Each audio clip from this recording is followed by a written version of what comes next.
शायद ही कोई विश्वास करेगा कि 80 साल का एक व्यक्ति आज़ादी की लड़ाई लड़ता है और अंग्रेज़ों की हालत खराब कर देता है। वो ये साबित कर देता है कि आज़ादी की लड़ाई में जज्बा मायने रखता है, उम्र कोई मायने नहीं रखती। और इस वीर ने आज़ादी की संघर्ष की गाथा में अपना योगदान देकर ये साबित भी कर दिया। और ये वीर था वीर कुंवर सिंह है। देखिए, वीर कुंवर सिंह है भारत के प्रथम स्वतंत्रता संग्राम 1857 की क्रांति के एक सिपाही और महानायक थे, जो अन्याय के विरोधी थे और स्वतंत्रता के प्रेमी थे। तो ये वीर थे बाबू कुंवर सिंह, जो एक कुशल सेना नायक थे और इनको 80 वर्ष की आयु में लड़ने और विजय हासिल करने के लिए इतिहास में जाना जाता है। मगर अफसोस, ऐसे वीरों के बारे में बहुत से लोगों को जानकारी नहीं है, जिन्होंने अपना तन मन धन सभी आज़ादी की भेंट चढ़ा दिया। हमारे साम्राज्यों की कहानी में हम इस वीर की गाथा को लेकर आए हैं। यदि हमारी भारतीय साम्राज्यों की कहानी आपको पसंद आ रही है तो प्लीज़ चैनल को सब्सक्राइब करें, वीडियो को लाइक करें, कमेंट करें और आगे से आगे शेयर करें। तो चलिए आज की गाथा जानते हैं बाबू वीर कुंवर सिंह की गाथा। वीर कुंवर सिंह का जन्म नवंबर 1777 को बिहार के जगदीशपुर गांव के एक क्षत्रिय परिवार में हुआ था और इनके पिता का नाम था साहबजादा सिंह और इनकी माताजी का नाम था पंचरत्न कुंवर था। देखिए, ऐसा बताया जाता है कि इनके पिता साहबजादा सिंह है वो अंग्रेजी सरकार के प्रति विश्वास पात्र बने थे, जिसके कारण उन्हें भोजपुर जिले की जमींदारी मिली हुई थी। इसके अलावा ये भी माना जाता है कि ये परमार राजवंश की शाखा उज्जैनी से भी जुड़े हुए थे, जिसके कारण भी इनको जमींदारी में कोई समस्या नहीं थी, ऐसा बताया जाता है।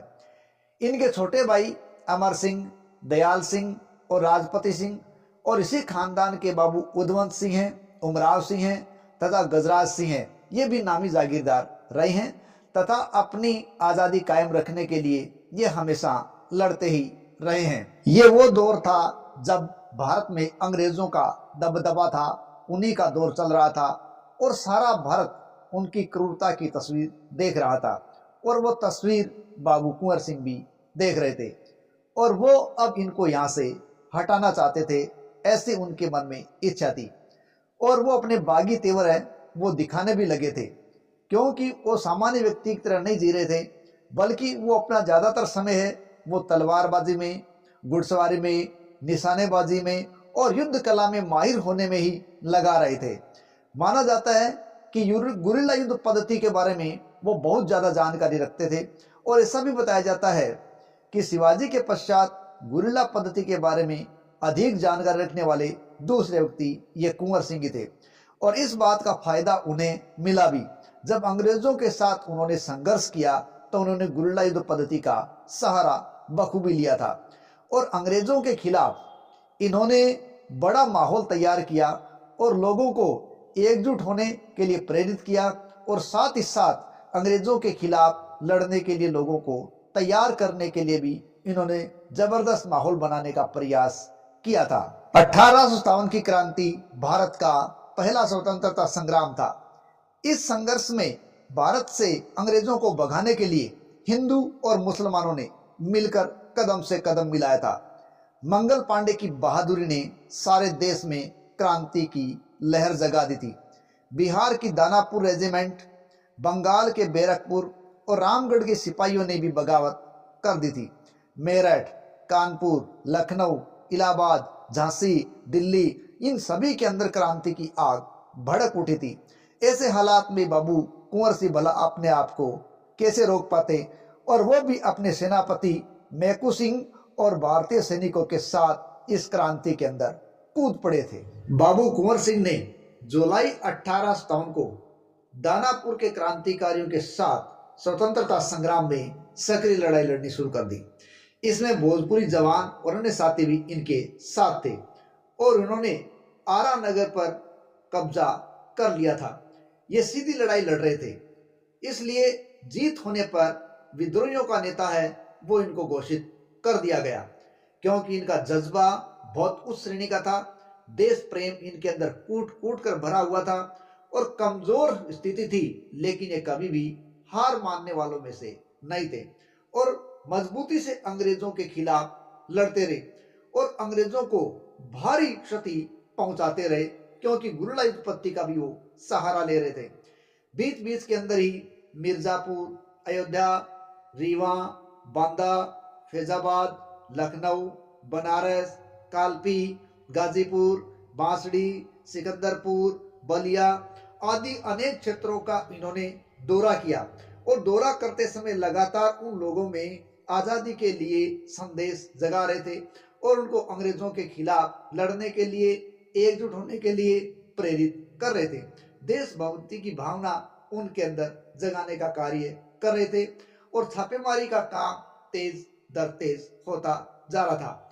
अंग्रेज इनके इन कार्यों से लगातार बौखलाते जा रहे थे और वो अतिरिक्त सेना है वो मंगाते जा रहे थे। इस प्रकार कुंवर सिंह का एक दहशत या भय अंग्रेजों के ऊपर छाने लगा था। लेकिन कुछ गद्दार राजा ऐसे भी थे जो अंग्रेजों से मिले हुए थे। क्यों? क्योंकि वो अपनी सियासत प्राप्त करना चाहते थे, सियासत को बचाए रखने की लालसा उनमें थी और इसीलिए क्रांतिकारियों का पक्ष कमजोर होने में कोई बड़ी बात नहीं थी और वो चाहते थे कि क्रांति को दबाया जाए और अपनी सियासत को बचा के रखा जाए। अंग्रेजों ने उन्हीं जयचंदों का सहारा लिया और क्रांतिकारियों को शक के आधार पर गिरफ्तार करने, उनको मौत की सजा देने जैसी मुहिम है वो तेज कर दी थी। लेकिन अंग्रेजों की लाख कोशिशों के बाद भी भोजपुर वो लंबे समय तक आजाद बना रहा। जब अंग्रेजी फौज ने आरा पर हमला करने की कोशिश की तो बिबिगिंज और बिया के जंगलों में घमासान लड़ाई हुई। बहादुर स्वतंत्रता सेनानी जगदीशपुर की ओर बढ़ गए थे। आरा पर फिर से कब्जा जमाने के बाद अंग्रेजों ने जगदीशपुर पर आक्रमण कर दिया। बाबू कुंवर सिंह और अमर सिंह को जन्मभूमि है वो छोड़नी पड़ी थी। अमर सिंह अंग्रेजों से छापामार लड़ाई लड़ते रहे और बाबू कुंवर सिंह रामगढ़ के सिपाहियों के साथ बांदा, रीवा अनेक क्षेत्रों में घूमते रहे और क्रांति के नगाड़े बजाते रहे। ऐसी स्थिति के आधार पर इतिहासकार होम्स, जो कि ब्रिटिश इतिहासकार हुए हैं, उन्होंने लिखा है, उस बुढ़े राजपूत ने ब्रिटिश सेना के विरुद्ध अद्भुत वीरता और आन बान के साथ लड़ाई लड़ी। यह गनीमत थी कि युद्ध के समय कुंवर सिंह की उम्र 80 के करीब थी। अगर वह जवान होते तो शायद अंग्रेजों को 1857 में ही भारत छोड़ना पड़ जाता। कुंवर सिंह के लिए अंग्रेजों का सीधा आमना सामना करने की बजाय गुरिल्ला युद्धपत्ति बहुत अच्छी जान पड़ रही थी, क्योंकि वो इसमें पारंगत थे। अंग्रेजों को उन्होंने खूब सकाया। अंग्रेजों ने उनके इस आक्रमणों से घबराकर अपना आपा खो दिया और क्रांतिकारियों पर हर तरफ से हमला करने लगे और जोर से ज्यादा जोर लगाने लगे थे। साथ ही उन्होंने कुंवर साहब के महल को आग लगा दी थी। जब उनके महल को आग लगी तो कुंवर साहब के तन बदन में भी आग लग गई और उन्होंने और ज्यादा मजबूती के साथ अंग्रेजों की खिलाफत शुरू कर दी। उन्होंने कानपुर में तात्या टोपे और नाना साहब का साथ दिया और वहां भी अंग्रेजों के खिलाफ लड़े और अंग्रेजों को धूल चटाई। उनके इन कार्यों से अन्य क्रांतिकारी भी बहुत ज्यादा प्रभावित हुए और जोश के साथ लड़ने लगे थे। आजमगढ़ में उन्होंने एक मजबूत संघर्ष किया। इस मजबूत संघर्ष में इन्होंने अंग्रेजों को खूब सकाया और लगातार ये जीत रहे थे। लेकिन इनकी लगातार जीत है वो अंग्रेजों के लिए एक बहुत बड़ा रोड़ा बनती जा रही थी। इसलिए वो दोबारा आते और दुगुनी ताकत के साथ आते, अन्य सेना को लेकर आते और इस इलाकों को वापस प्राप्त कर लिया करते थे जो क्रांतिकारियों ने प्राप्त कर लिया होता था। 20 अप्रैल 1858 को ये गाजीपुर के मनोहर गांव पहुंचे और वहां से वो आगे निकले। आजमगढ़ के बाद वहां से वो आगे निकले तो वो जगदीशपुर की ओर रवाना हो गए, क्योंकि अंग्रेज इनका पीछा करते जा रहे थे और इनके जाने की पल पल की खबर अंग्रेजों को लग रही थी। 22 अप्रैल 1858 को वो आगे बढ़ रहे थे और संघर्ष करते जा रहे थे, लेकिन अंग्रेजों ने उनका पीछा किया क्योंकि किसी ने उनको पूरी जानकारी दे दी थी।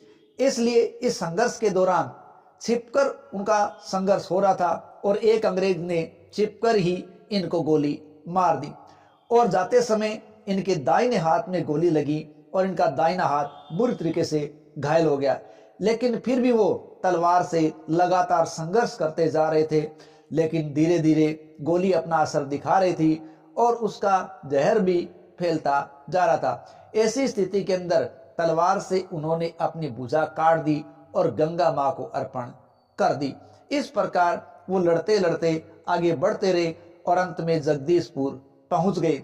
उस दिन बुरी तरह घायल होने के बावजूद भी इस बहादुर ने जगदीशपुर किले पर कब्जा करके यूनियन जैक नाम का झंडा उतार दिया और अंग्रेजों की एक खुली चुनौती दे दी। लेकिन वहां जाते जाते उनकी गोली का जहर है वो बहुत ज्यादा बढ़ चुका था, खून का रिसाव है वो बहुत ज्यादा हो चुका था। तो धीरे धीरे उनकी हालत खराब होती चली गई और युद्ध से दूर उनको जाने के लिए कहा गया था। बाबू कुंवर सिंह ने घायल अवस्था में भी कैप्टन ली ग्रैंड के साथ आई हुई सेना के साथ संघर्ष किया था और उन्होंने जगदीशपुर पर अधिकार कर लिया, जीत भी रहे थे, लेकिन फिर भी इनके साथियों में मातम छाया हुआ था क्योंकि बाबू कुंवर सिंह की हालत है वो धीरे धीरे खराब और खराब होती जा रही थी। और इस प्रकार जगदीशपुर लौटने पर 26 अप्रैल 1858 को इन्होंने वीर गति प्राप्त कर ली। इस प्रकार अदम्य साहस, अदम्य वीरता और देशभक्ति का परिचय देते हुए इस मातृभूमि का लाल हमेशा के लिए इस मातृभूमि के लिए ही कुर्बान हो गया, जो आज भी अपने राष्ट्र के लिए एक प्रेरणा की तरह कार्य कर रहा है और हमेशा एक प्रेरणा के स्रोत के रूप में याद किया जाता रहेगा। उनके व्यक्तित्व से इस बात की जानकारी लगाई जा सकती है कि यदि इंसान में कुछ करने का जज्बा हो तो वह बड़े से बड़ा काम कर सकता है, दुनिया की किसी भी ताकत से वो टकरा सकता है। 1857 की क्रांति के इस वीर नायक के लिए भोजपुर के कायमनगर के पास वीर कुंवर सिंह की 21 फीट की ऊंची कांसे की चमकती तलवार स्थापित की गई है। यहाँ 130 वर्ग फुट में बने मेमोरियल को जमीन से लगभग 30 फीट ऊंचा रखा गया है। इस प्रकार वीर कुंवर सिंह की स्मृति में कायमनगर में विजय स्तंभ का निर्माण किया गया है। ध्यान रहे वीर कुंवर सिंह है, उनकी जयंती 23 अप्रैल को प्रतिवर्ष मनाई जाती है और ये करीब करीब जगदीशपुर में विशेष तौर से मनाई जाती है क्योंकि 23 अप्रैल 1858 को बाबा वीर कुंवर सिंह ने अंग्रेजों के साथ अंतिम लड़ाई लड़ी थी और ईस्ट इंडिया कंपनी की सेना को बुरी तरीके से हराया था। तो इसीलिए इनकी जयंती 23 अप्रैल को मनाई जाती है, जो विजय उत्सव के रूप में मनाई जाती है। जबकि 26 अप्रैल को इनका निधन हुआ था, इसलिए इनका बलिदान दिवस 26 अप्रैल है। हालांकि इनकी जयंती 23 अप्रैल को मनाते हैं विजय के कारण, बाकी इनकी जन्म की तिथि नवंबर है। इस प्रकार वीर कुंवर सिंह को याद किया जाता है। साथ ही साथ वीर कुंवर सिंह के बारे में अन्य किस्से भी प्रचलित है। चलते चलते उनके एक दान से संबंधित किस्सा यहाँ साझा करते हैं। कहा जाता है कि वे हाथी पर सवार होकर एक दिन कहीं जा रहे थे। रास्ते में धान रोपने वाली स्त्रियां हाथ में कीचड़ लेकर होली खेलने के बहाने से बख्शीश के लिए कुंवर सिंह के पास आई, पर एक स्त्री दूर ही खड़ी रही और सभी को बख्शीश देने के बाद कुंवर सिंह ने जानना चाहा कि आखिर वह स्त्री क्यों आगे नहीं आई है। जब बाबू कुंवर सिंह ने उक्त स्त्री को बुलाया तो उसने बताया कि रिश्ते में आप मेरे चाचा लगेंगे क्योंकि मैं जगदीशपुर की बेटी हूँ, भला चाचा पर कीचड़ कैसे डालूं। पूरा परिचय जानकर उन्होंने उस स्त्री के नाम से 200 बीघा जमीन कर दी और कहा कि मेरी बेटी होकर ये रोपनी करे, ये मुझे सहन नहीं है। वह स्त्री दुसाद जाति की स्त्री थी, इसलिए इस दान के पश्चात उस जमीन का नाम ही दूसादी बघार पड़ गया था। तो इस प्रकार के ये क्रांतिकारी अच्छे दानी भी थे। लेकिन अफसोस है कि इस प्रकार के स्वतंत्रता सेनानियों के बलिदान को लगभग लोगों ने भुला दिया है। बहुत से लोगों को इस प्रकार के कुर्बानियों के बारे में, इस प्रकार के देशभक्तों के बारे में जानकारी नहीं है और हमारी इस प्रकार की ये प्रयास है, इस प्रकार की श्रृंखला है कि हम उन लोगों की कुर्बानियों को तमाम देशवासियों तक पहुंचाएं और उनके कार्यों के प्रति उनसे प्रेरित होते रहें और राष्ट्र विकास में अपनी अग्रणी भूमिका निभाते रहें। इसी के साथ मिलते अगली कड़ी में, तब तक के लिए जय हिंद, जय भारत।